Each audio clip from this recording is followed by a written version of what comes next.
The vote chori showdown between Rahul Gandhi and the Election Commission is only escalating with each passing day. Sources have told India Today during the India Bloc hurdle, which was held at the Congress President Mallikarjun Kharge's residence, Rahul Gandhi claimed that Congress party lost close to 70 seats by a margin of less than 50,000 votes. He is also alleging that this is the same module that was being used in Bengaluru Central.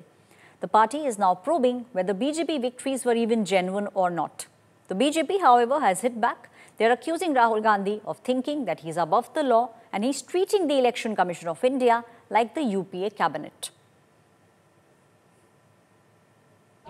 गंभीरता से लिया है इस बात को और राहुल जी ने जो पर्दाफाश किया है इलेक्शन कमीशन का, अभी अगला यही है कि हम लोगों तक जाएंगे, बिल्कुल लोगों तक। राहुल गांधी जी ने प्रमाण और तथ्य के साथ कुछ जानकारी पब्लिक में शेयर करी है। सबसे पहला रिएक्शन आना चाहिए इलेक्शन कमीशन की तरफ से कि उसकी पर जांच कराएं, एक निष्पक्ष पारदर्शी जांच होनी चाहिए और प्रमाण एविडेंस के साथ अगर पब्लिक डोमेन में रखे हैं तो वो जिम्मेदारी से रखे हैं। मुझे समझ में नहीं आ रहा कि निर्वाचन आयोग की जो फील्डिंग और बैटिंग भाजपा क्यों कर रही है। भारतीय जनता पार्टी तो सरकार में है, लेकिन निर्वाचन आयोग एक संवैधानिक संस्था है, वो खुद सक्षम है। सुप्रीम कोर्ट ने कहा कि कांग्रेस पार्टी का वोटर लिस्ट दीजिए, उसी दिन इलेक्शन कमीशन ने अपने संशोधन कर कानून बदल दिया।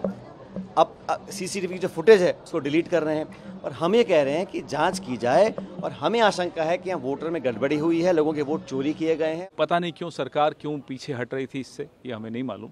इसका जवाब लोगों को चाहिए। राहुल जी ने एक मुद्दा उठाया है वोट चोरी का, सबूतों के साथ उठाया है और अभी ये सिर्फ एक असेंबली सेगमेंट का उठाया है ये, और उसमें भी 50 बूथ का है।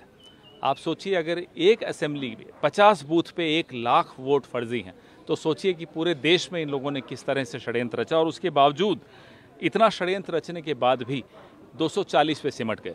अगर ये ईमानदारी का चुनाव होता तो ये शायद सिंगल डिजिट में रह जाता। चोरी हो गई ये स्पष्ट हो चुका है। राहुल जी ने जिस तरीके से प्रेस को और पूरे देश को बताया है कि लोग ये समझने लगे सच्चाई है इसमें, गांव-गांव तक, जनता तक, वोटर तक ये बात पहुंची है कि राहुल जी बोले वो सच है, उसी के हिसाब से आगे हो रहा है। पार्लियामेंट में प्रोटेस्ट उस बात को लेकर हो रही है जहाँ पे वोटों के साथ डकैती हो रही है। मैं तो वोट चोरी भी नहीं कहती हूँ, डकैती कहती हूँ कि एक षड्यंत्र की तरीके से वोटर एडिशन हो रहे हैं, डिलीशन हो रहे हैं और मनमानी तरीके से काम हो रहा है। नड्डा जी ने लोकसभा चुनाव के समय घोषणा की थी 1 नेशन 1 पार्टी।